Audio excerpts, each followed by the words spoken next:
A Republican floor leader in the Tennessee House of Representatives blocked an amendment which would have allowed for abortion exemptions in cases of rape and incest by arguing that it's just really hard to know if rape and incest actually took place. State Representative Sheila Butt tabled the amendment, which was proposed by Democratic Minority Leader Craig Fitzhugh, by saying that a bill requiring patients to wait 48 hours after a mandatory in-person counseling session should not be altered with a rape and incest exemption. The legislation does make exemptions for those who are experiencing medical emergencies, but otherwise she didn't like it, and here's the reason why. Take a look. Thank you, Madam Speaker, members. This Amendment 7 is another amendment that adds a provision to this bill which opts women out of the requirements contained in the legislation if that woman's pregnancy is a result of rape or incest.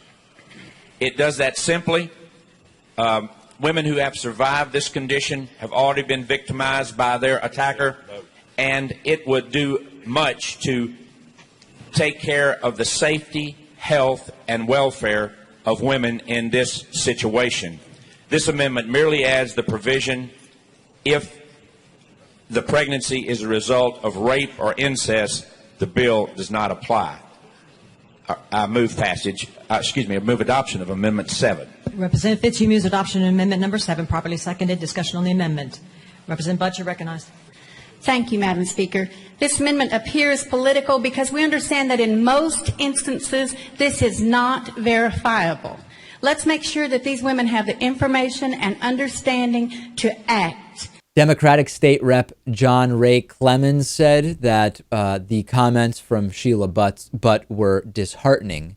It was truly disheartening to hear a female Republican member of this House question the integrity and honesty of other women who seek to exercise their constitutional right to have an abortion when they have been victims of rape or incest.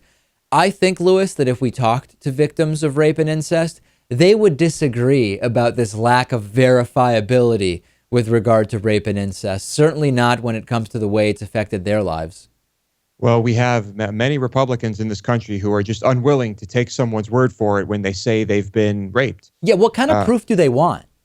I guess that's, I don't know. Do you need to be completely battered and bloodied and in a coma for it to be legitimate rape? I don't know. You'd have to ask them. How can we expect the Republican Party to fix infrastructure, deal with education, jobs, the economy, put together even a remotely coherent foreign policy when there are millions of vaginas in need of big government out there? Big government. This is a perfect example of the hypocrisy of the big government, small government bull S. Let me also add that this entire idea around the waiting periods is also kind of bogus. The waiting period concept assumes that women looking for abortion services have no understanding whatsoever prior to the counseling session. And that's kind of the same trend that runs through mandatory transvaginal ultrasounds and all of these ideas.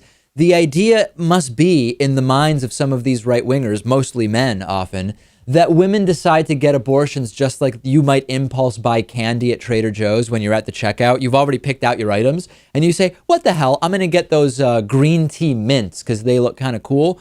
That's the mentality that they must think women get, go into and obtain abortions with. There's that part of it. And there's also the idea that if you give them some time, perhaps they'll change their mind.